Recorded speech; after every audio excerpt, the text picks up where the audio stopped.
It is still dark when she arrives at the tomb.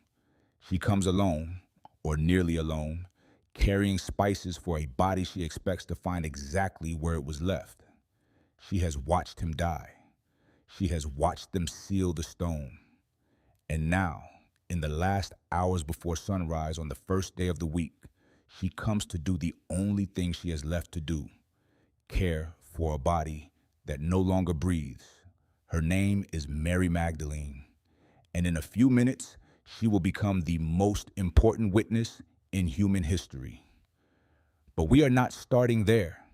We are starting with a pattern, because the last person Jesus speaks to before his arrest is a woman. The first person Jesus speaks to after his resurrection is a woman. And everything in between, every encounter, every conversation, every miracle performed for a woman follows a design so deliberate that once you see it, you cannot unsee it. 5 women, 5 social barriers. 5 times Jesus crossed every one of them as if they did not exist. This is the story of what he was trying to show the world. We begin not in Jerusalem, but in Galilee, not in a temple, but in a one-room house in a hill town called Nazareth, a town so unremarkable that when Nathanael first hears the name in the Gospel of John, his response is, "Can anything good come from Nazareth?" Apparently, yes. A teenage girl sits in that house. We do not know what she is doing when the angel arrives. The text does not tell us. We know the town. We know her name. We know she is engaged to a carpenter named Joseph, and that the wedding has not yet happened. And we know that when the angel Gabriel appears and speaks to her, the first word out of his mouth reorders everything she understands about her place in the world. The Greek word is kecharitomene. Your English Bible probably translates it as favored one or highly favored. But the grammar underneath that translation carries more weight than the English lets you feel. Kecharitomene is a perfect passive participle. It does not mean you will be favored, as in something good is coming your way. It means the favor has already happened. It is already complete. It is already permanent. Before the angel finishes his sentence, before Mary says a single word, before she agrees to anything, she is already completely, irrevocably chosen. Now you need to understand what the world she lives in says about her. The historian Josephus, writing in the 1st century, records that in Jewish law, a woman's testimony was inadmissible in court. She could not bear legal witness. She could not initiate divorce. She could not be taught Torah publicly.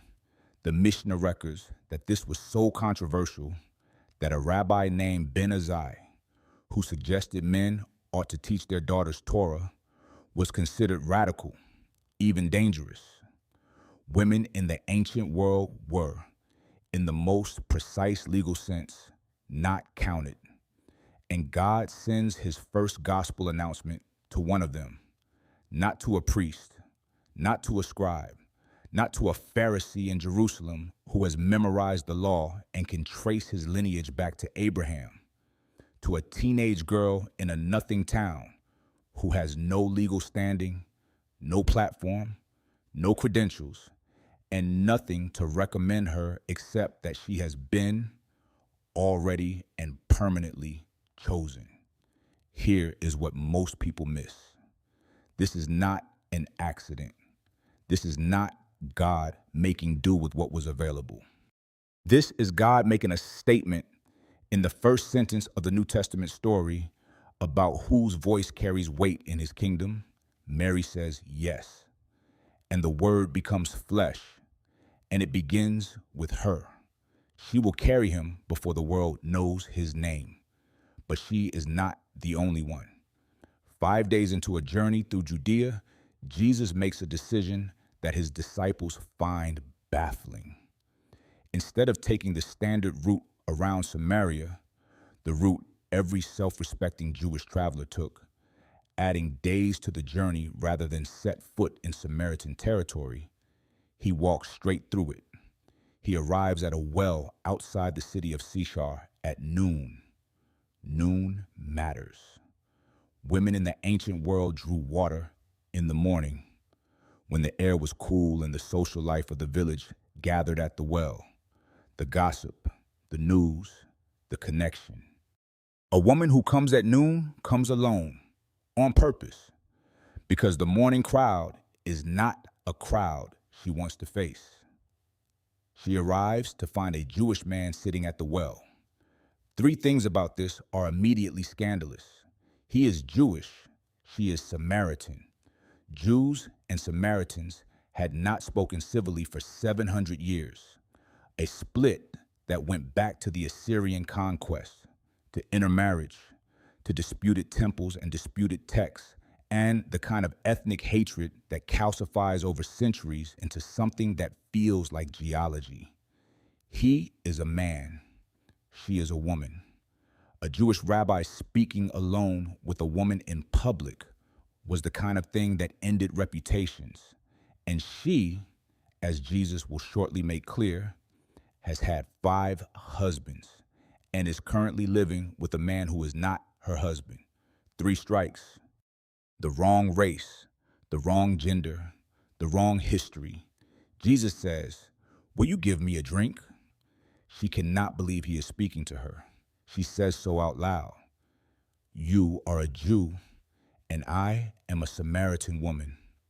How can you ask me for a drink?" And what Jesus offers her in response is so layered that scholars have written entire books about it. He says he can give her hydrazone, living water. In Greek, this phrase simply means running water, fresh water, as opposed to the stagnant water of a cistern. But in Jewish liturgy, hydrazon, living water, was a phrase used for the Torah itself, for the very word of God. Jesus is offering this woman, this Samaritan, this woman with 5 ex-husbands, the thing that Jewish law said she had no right to receive. He offers her the Torah. He offers her the word. Stay with me. Their conversation goes deeper than any recorded conversation Jesus has with his own disciples in the Gospel of John. He tells her things about himself, about living water, about worship, about the nature of God, that he has not yet said publicly. And when she mentions the Messiah, Jesus says to her, plainly, without parable or metaphor, "I who speak to you am he."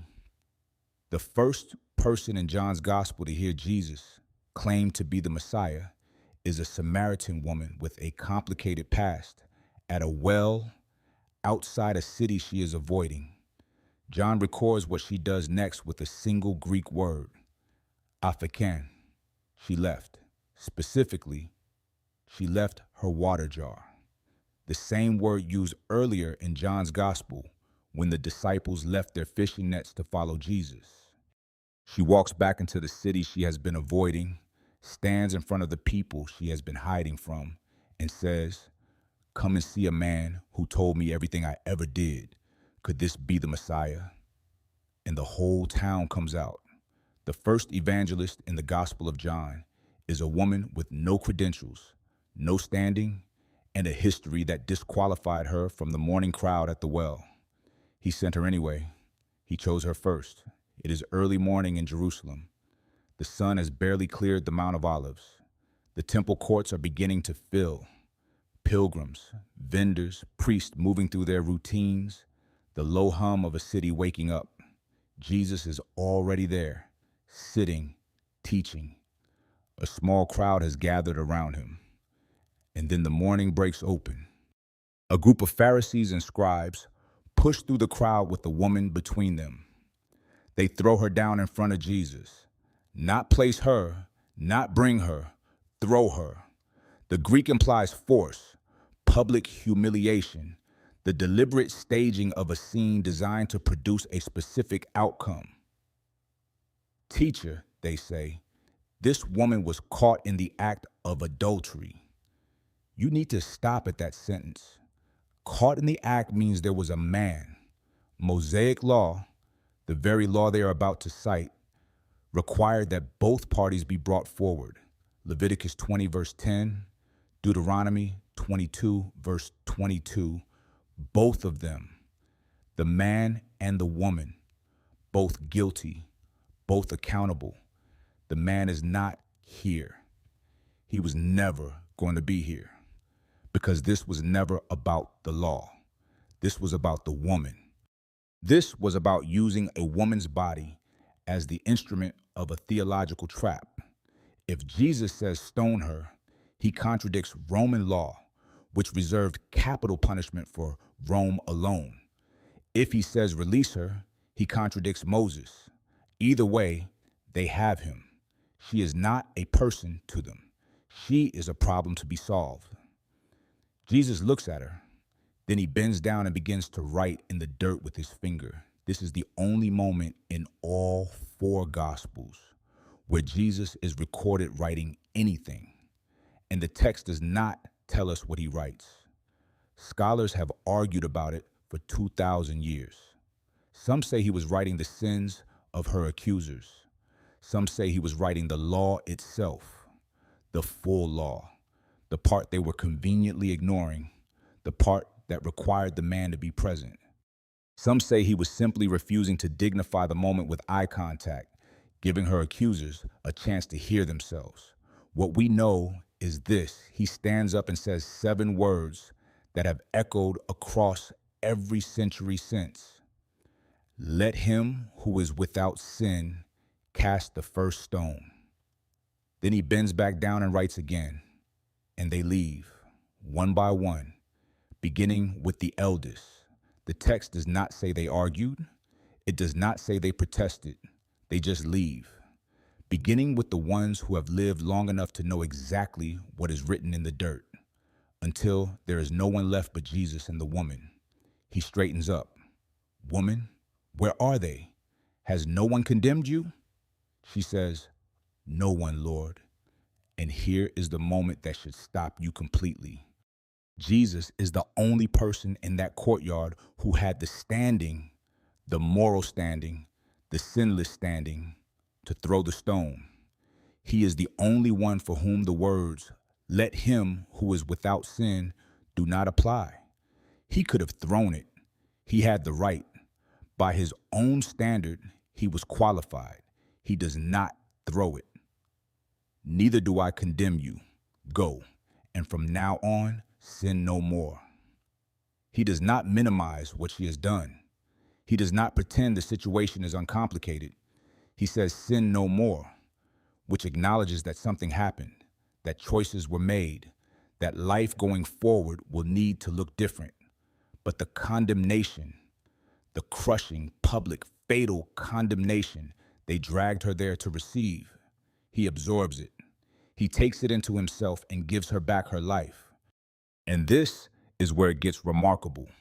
The woman at the well had the wrong race and the wrong history. Mary of Nazareth had the wrong social standing. This woman has the wrong record. She has been caught, named, dragged. She is the kind of person that respectable religious communities have spent centuries deciding they do not need to make space for. Jesus makes space. In the temple courts, at dawn, in front of everyone. But there is one more woman before we return to the garden, and her story will ask you something the others have not asked yet. The crowd around Jesus is so thick that people are pressing against each other just to move. He is on his way to the house of a synagogue leader named Jairus, whose daughter is dying. The urgency is real. The clock is moving. And in that crowd, pressed on every side, invisible, unremarkable, indistinguishable from the hundreds of other bodies pushing toward the same destination, is a woman who has been bleeding for 12 years. 12 years. You need to understand what that means in the world she inhabits. In Jewish law, a woman who is bleeding is in a state of ritual impurity. Tuma. This is not a moral judgment. It is a ritual category, but the practical consequences of that category have followed her for a decade and more. She cannot enter the temple. She cannot participate in communal worship. Anyone she touches becomes ritually unclean, which means that for 12 years, human contact has been a transaction that cost the other person something. 12 years of not being touched, of stepping back before someone steps towards you, of existing at the edge of every room. She has spent everything she had on doctors. Mark records this without softening it. She had suffered under many physicians, spent all she had, and was no better. Worse, in fact. And then she hears that Jesus is passing through. She does not ask for a public healing. She does not push to the front of the crowd and announce herself. She moves through the press of bodies until she is close enough, and she reaches out and touches the hem of his garment. The Greek word for the part of the garment she touches is kraspedon. It refers specifically to the tassel, the tzitzit, the fringe worn on the corners of a Jewish prayer shawl in obedience to the command in Numbers 15. The tzitzit was not decoration. It was theology. It was a physical reminder of the commandments, of covenant, of the presence and promises of God. When she reaches for the kraspedon, she is not grabbing a piece of fabric. She is reaching for the covenant itself. She is saying, if I can just get close enough to the promise, she touches it. And immediately, Mark uses the word euthes immediately, the word he uses throughout his gospel for the speed at which Jesus acts. The bleeding stops. Jesus stops too. In the middle of a crushing crowd, moving toward a dying child on a mission with a clock on it, he stops. Who touched me? His disciples think the question is almost absurd. Master, the people are crowding and pressing against you, and you ask, who touched me? But Jesus knows that something has moved from him. Power. The Greek word is dynamis, the same word used for miracles, for the power of God in action. Someone has drawn from it. She comes forward, trembling, falls at his feet, tells him everything. Pay attention to what he does next. He does not heal her and move on. He does not acknowledge the miracle and redirect toward Jairus. He stops. He looks at her, and he calls her something he has never called an adult woman anywhere else in the four Gospels. Thigh gator, daughter, not woman, not you, daughter. A word of family, of belonging, of covenant, of I know who you are and you are mine. A word that reaches back across 12 years of edges and margins and not being touched and says, you were never outside. You were always mine. You were always a daughter. Daughter, your faith has healed you. Go in peace. Now watch the pattern.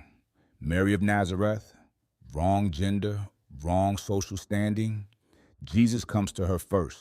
The woman at the well, wrong race, wrong gender, wrong history.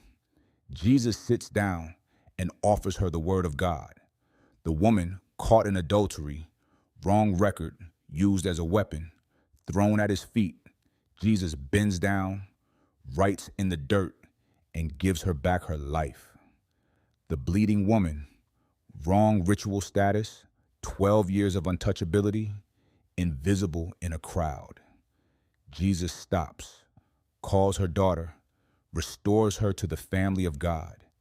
Every barrier the world erected, legal, racial, moral, ritual, he walked through it every time, without hesitation, without condition, as if the barrier was never the point, because for him, it never was.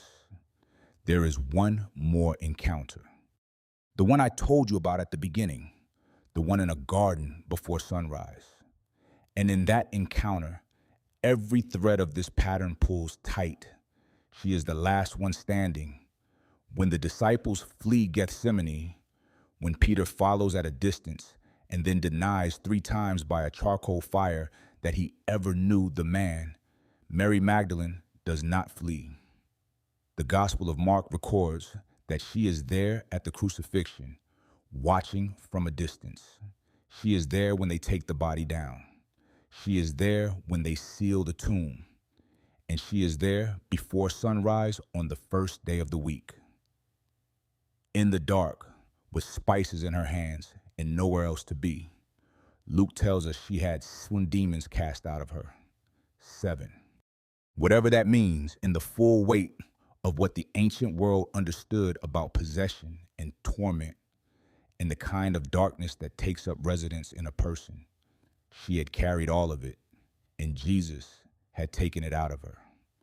Which means that what she is doing at that tomb in the dark is not obligation, it is devotion.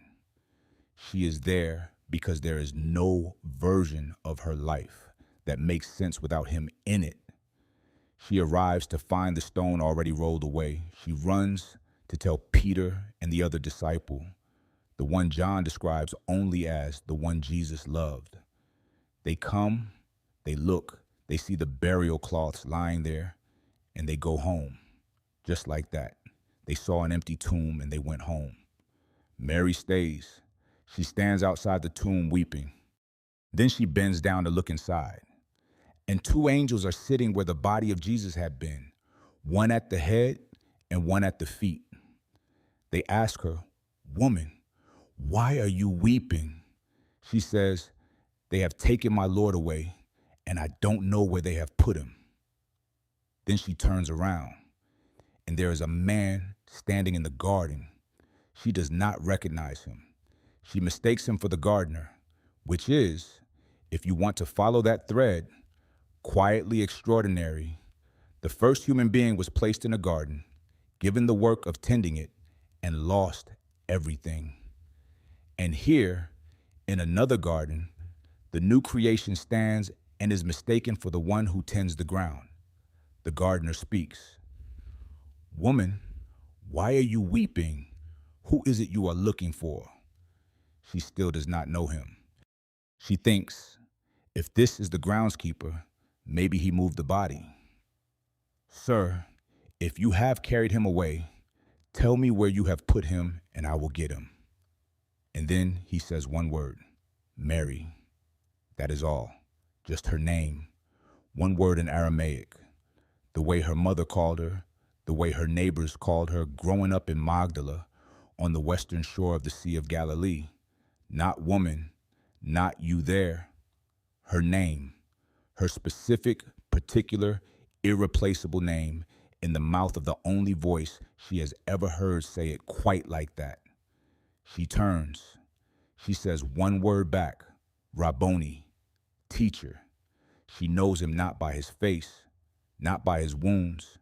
She knows him the way you know someone you love, by the way they say your name, by the particular weight and warmth of it, by the fact that no one else in the world says it quite the same way. Now the open loop closes. The last person Jesus speaks to before his arrest, a woman. The first person Jesus speaks to after his resurrection, this woman, Mary Magdalene, in a garden, before sunrise, with one word. Hippolytus of Rome, writing in the 3rd century, gave her a title the early church used and then largely forgot. He called her Apostola Apostolorum, the apostle to the apostles. Because what Jesus says to her next is not go home and rest. It is not wait here. It is go to my brothers and tell them. Go and tell them. In a world where a woman's testimony was legally inadmissible, in a culture where the disciples, trained men, chosen men, men who had walked with Jesus for 3 years, are the ones history would expect to carry this news. Jesus commissions a woman. The first resurrection witness, the first resurrection preacher, The first person sent with the most important news in human history is a woman who had 7 demons cast out of her and who came to a tomb in the dark because she had nowhere else to be. This is not incidental. This is not God making do. This is the pattern completing itself. There are 3 things I want you to carry out of this. The first is this. Jesus never once treated a woman the way his culture said he should, which means culture was never his standard. Not then, not now, not ever.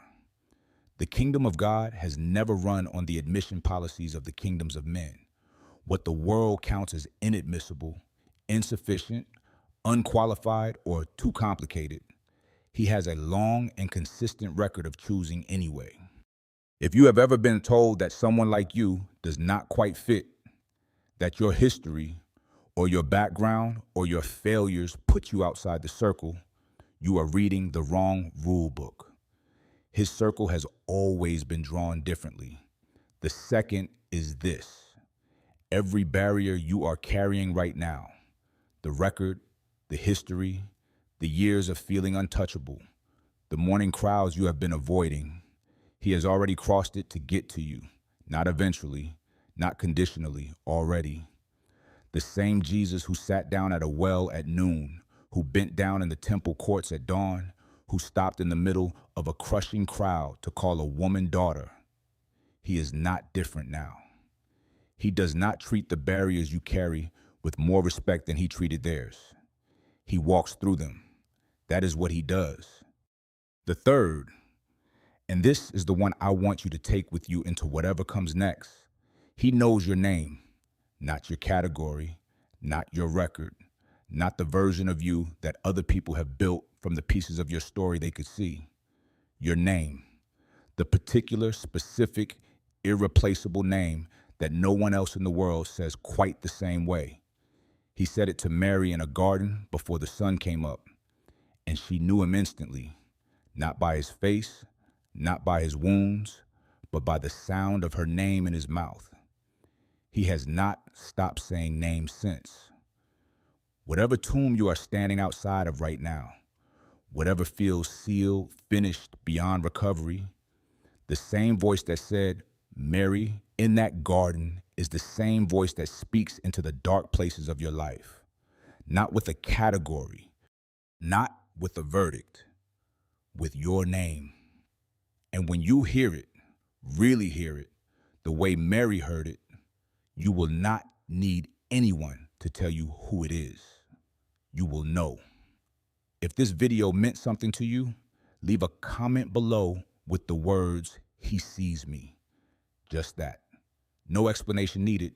And if you know someone who has been made to feel disqualified, overlooked, too complicated for the circle, share this with them.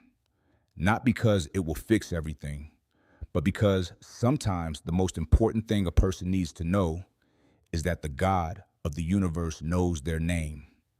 We will see you in the next one.